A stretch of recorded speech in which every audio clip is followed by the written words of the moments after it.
Before the first note, why we begin with understanding, not instruction. The Delamaré music continuum.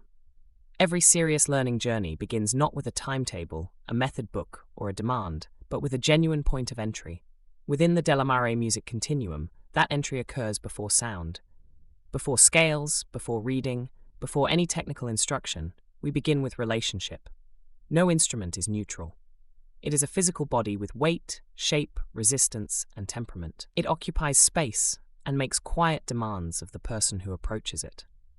To place a child or an adult in front of an instrument without context, curiosity, or a sense of consent is not education.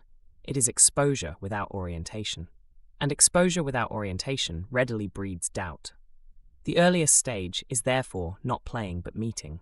We strongly encourage learners, especially children, to encounter a range of instruments before any lasting choice is made. This may involve seeing them, touching them, hearing them played live, sensing their scale and presence in the room, and noticing how their sound moves through the body. The process need not be lengthy or formal. It needs only to be real. A child should never be handed an instrument selected solely by timetable, convenience, or availability without their own inclusion in the decision. Choices made in isolation often plant resistance long before learning has properly begun. Adults, though more autonomous, benefit from the same principle.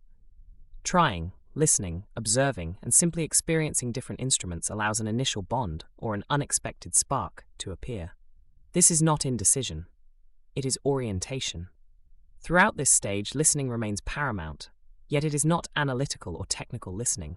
It is simple, embodied attention, how the instrument sounds, how it feels when played by another, what kind of music seems to belong to it, what emotional temperature it carries. Listening does not cease when playing begins. It continues as a constant presence across the entire continuum of learning, before reading, before technique, and before any self-judgment has a chance to settle. Before the learner produces a deliberate first sound, familiarity must be established. Familiarity with the instrument's shape, with how it rests in space, with the way the body relates to it, with the places where tension might arise and where ease might live. This may occupy a full lesson, a few quiet minutes at the start of each session, or it may already be present when the student arrives. There is no prescribed duration. The sole requirement is that doubt and fear are abolished before instruction begins. Not managed, not negotiated, but set aside so that the relationship can form without residual threat. We do not begin with noise, nor even with music. We begin with a sense of oneness, the quiet recognition that the instrument is not an adversary, that the body is not under judgment, and that sound is not yet a test. Only when this relationship is securely in place does playing acquire meaning. Only then does the reading of music have a place to land. Only then can discipline arise without strain. Once familiarity, listening, and bond are present, the next arc may open. Reading, structure, deliberate sound-making, and the full territory of music. But never before. Technique constructed on fear collapses under pressure. Instruction offered without relationship does not endure. The real risk is the quiet loss of faith that follows.